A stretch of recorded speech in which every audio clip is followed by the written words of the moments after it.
ایک روز شوہر نے پرسکون ماحول میں اپنی بیوی سے کہا کہ بہت دن گزر گئے ہیں، میں نے اپنے گھر والوں، بہن بھائیوں اور ان کے بچوں سے ملاقات نہیں کیا ہے۔ میں ان سب کو گھر پر جمع ہونے کی دعوت دے رہا ہوں، اس لیے برائے مہربانی تم کل دوپہر اچھا کھانا تیار کر لینا۔ بیوی نے گول مول انداز سے کہا، انشاءاللہ خیر کا معاملہ ہوگا۔ شوہر بولا، تو پھر میں اپنے گھر والوں کو دعوت دے دوں گا۔ اگلی صبح شوہر اپنے کام پر چلا گیا اور دوپہر 1 بجے گھر واپس آیا۔ اس نے بیوی سے پوچھا کہ کیا تم نے کھانا تیار کر لیا؟ میرے گھر والے 1 گھنٹے بعد آ جائیں گے۔ بیوی نے کہا کہ نہیں، میں نے ابھی نہیں پکایا، کیونکہ تمہارے گھر والے کوئی انجان لوگ تو ہیں نہیں، لہذا جو کچھ گھر میں موجود ہے وہ ہی کھا لیں گے۔ شوہر بولا، اللہ تم کو ہدایت دے، تم نے مجھے کل ہی کیوں نہ بتایا کہ کھانا نہیں تیار کروں گی؟ وہ لوگ 1 گھنٹے بعد پہنچ جائیں گے، پھر میں کیا کروں گا؟ بیوی کہنے لگی کہ ان کو فون کر کے معذرت کر لو، اس میں ایسی کیا بات ہے؟ وہ لوگ کوئی غیر تو نہیں ہے، آخر تمہارے گھر والے ہی تو ہیں۔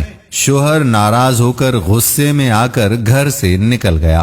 کچھ دیر بعد دروازے پر دستک ہوئی۔ بیوی نے دروازہ کھولا تو یہ دیکھ کر حیران رہ گئی کہ اس کے اپنے گھر والے، بہن بھائی اور ان کے بچے وغیرہ گھر میں داخل ہو رہے ہیں۔ بیوی کے باپ نے پوچھا کہ تمہارے شوہر کہاں ہیں؟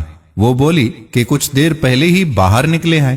باپ نے بیٹی سے کہا کہ تمہارے شوہر نے گزشتہ روز فون پر ہمیں آج دوپہر کے کھانے کی دعوت دی تھی، یہ کیسے ممکن ہے کہ وہ دعوت دے کر خود گھر سے چلا جائے؟ یہ بات سن کر بیوی پر تو گویا بجلی گر گئی۔ اس نے پریشانی کے عالم میں ہاتھ ملنا شروع کر دیے، کیونکہ گھر میں خود کھانا اس کے اپنے گھر والوں کے لیے کسی طور پر لائق نہ تھا، البتہ یقیناً اس کے شوہر کے گھر والوں کے لائق تھا۔ اس نے اپنے شوہر کو فون کیا اور پوچھا کہ تم نے مجھے بتایا کیوں نہیں کہ دوپہر کے کھانے پر میرے گھر والوں کو دعوت دی ہے؟ شوہر بولا، میرے گھر والے ہوں یا تمہارے گھر والے، فرق کیا پڑتا ہے؟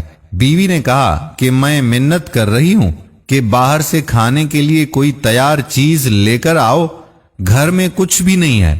شوہر بولا، میں اس وقت گھر سے کافی دور ہوں، اور ویسے بھی یہ تمہارے گھر والے ہی تو ہیں، کوئی غیر یا انجان تو نہیں، ان کو گھر میں موجود کھانا ہی کھلا دو، جیسا کہ تم میرے گھر والوں کو کھلانا چاہتی تھی، تاکہ یہ تمہارے لیے ایک سبق بن جائے جس کے ذریعے تم میرے گھر والوں کا احترام کرنا سیکھ لو۔